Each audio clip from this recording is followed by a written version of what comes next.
검증 조서에서 아주 대부분 가장 많은 지면을 하려고 하고 있는 QR코드를 좀 보도록 하겠습니다. 14페이지입니까? 전체 페이지 분량은 14페이지입니다. 14페이지입니까? 네.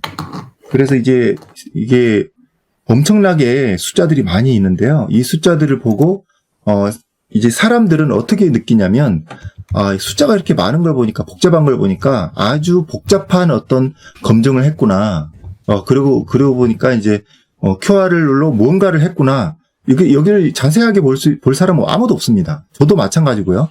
그럼 이걸 보고는 이렇게 복잡한 어떤 작업을 했는데 이걸 보니까 상당히 힘든 작업을 거쳤는데 이걸 검증을 다 하고 나서는 결론은 이상이 없구나라는 생각이 들 수밖에 없습니다. 그러면은 여기에서 제가 어떤 작업을 했는지를 보여드리겠습니다. 이게 7장으로 구성이 됩니다. 이 페이지가 7페이지와 7페이지가 구성이 되는데, 첫 7페이지는 어떤 작업이냐?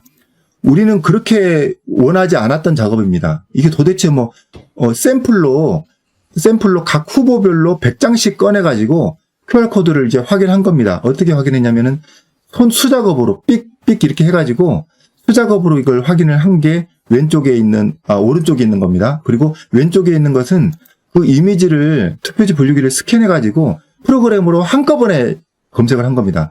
이 속도는 훨씬 빨랐습니다. 왼쪽 거는 거의 즉시, 우리 프로그램으로는 즉시 거의 확인을 했고요. 오른쪽에 거는 하나하나 이제 스캔했기 때문에 상당히 시간이 오래 걸렸습니다. 그런 걸 이제 의미 없이 그냥 나열을 한 겁니다. 나열을 했는데, 일단 그 순서대로 정렬을 했는데요. 왼쪽과 오른쪽은 안 맞습니다. 일단은. 안 맞은 이유가, 이게 보시면은 7번째 페이지에 이제 나옵니다. 7번째 페이지에 우리 프로그램을 돌렸을 때 오류가 난 것이 5개 있었습니다. 근데, 이걸 이제 오류를 검색하는 속도는, 그러니까 QR코드 인식하는 속도는 거의 즉시였고요. 몇 초 만에 우리는 다 인식을 했었고, 오류가 난 것에 대해서는 아까 이제 말씀드렸다시피, 그날 이제 투표지에 오히려 문제가 있을 수도 있었다. 이런 부분이었습니다. 이게 처음에는 이 300장 중에서 5장의 오류가 있다고 나오는데요. 처음에는 50%도 채 인식을 못했습니다. 우리가 이제 그 현장에서 인식률을 바로 높이는 작업을 해서 이렇게 인식률을 그 현장 자리에서 높였습니다. 그러니까 선관위가 제대로 된 이미지가 이제 우리는 다 인쇄된 거라고 생각하지만 그 이미지가 있었다면 우리가 처음부터 인식률을 99% 이상 높일 수가 있었습니다. 자, 어쨌든 오른쪽에 그는 그날 당일날 투표지를 한 장씩 줘가지고 그냥 삑삑삑 해가지고 네. 생성된 거거든요. 네, 다이소에 네네. 왼쪽에는 그 프로그램을 투표지 분류기를 이미 다 통과한 이미지들을 가지고 그 우리가 이제 가져간 검증 프로그램의 기능 중에서 수많은 기능이 있는데 그 중에 QR코드 인식하는 기능은 또 포함이 돼 있었습니다. 그래서 그 QR코드 인식하는 것으로 이제 전체 인식을 한 상태입니다. 근데 시간으로 봤을 때 오른쪽에 있는 것들은요, 제가 이거 시간 측정을 못 했는데 거의 한 20분, 30분 걸렸습니다. 근데 왜냐면은 인식이 한번 안 됐을 때 다시 요렇게 하고 방향을 바꾸면은 결국은 인식을 시키거든요.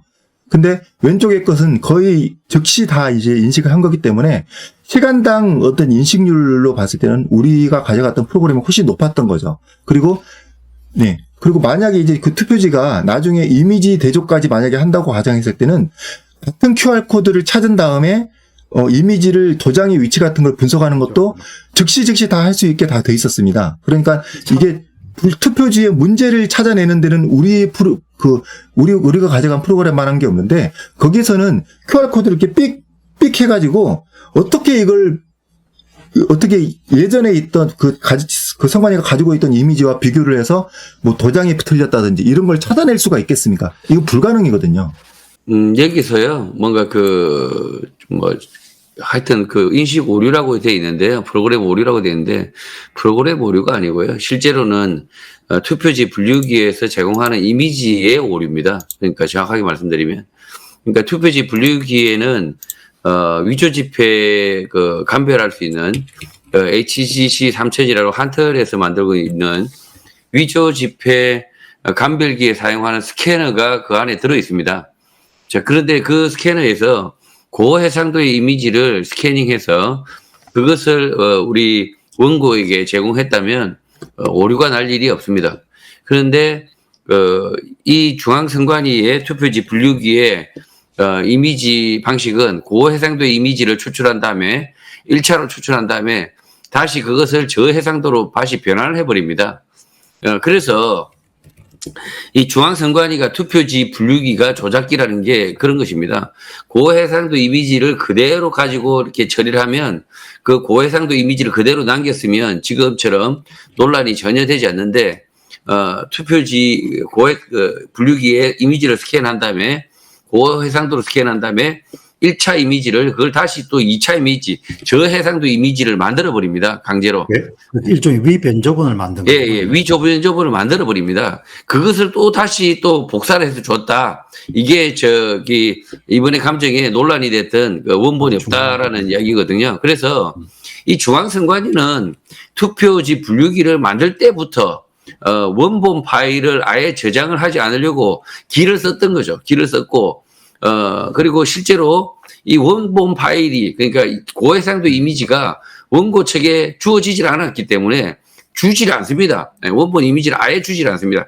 그래서 결국은 그 중앙선관위가 정한 저해상도 이미지 포맷으로 가져오니까 결국은 아까 이제 조슈아님 말씀한 대로 이 투표지의 인쇄 상태라든지 해상 뭐 이런 그 용지의 색깔이라든지 이런 거에 영향을 심하게 받아버리는 거죠.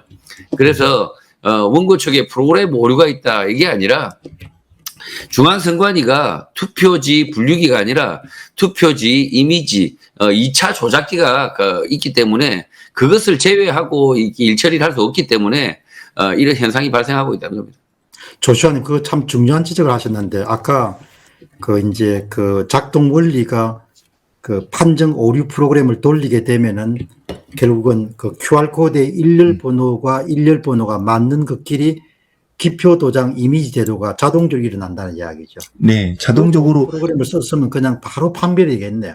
그게 네, 이미지 대조를 끝까지 막으려고 했던 의도라는 것이 결국 발각 문제로 모아지겠네요. 네, 그렇게 이제 어떻게 되냐면요. QR 코드가 같은 것끼리 전체를 다 알아서 맞춰줍니다. 그런 다음에 도장만 이미지를 빼옵니다. 그래가지고 도장을 두 개를 동시에 이렇게 비교가 되게 돼 있거든요. 예. 그러니까 사람의 눈이라는 게 상당히 그 부분은 인식이 빠릅니다.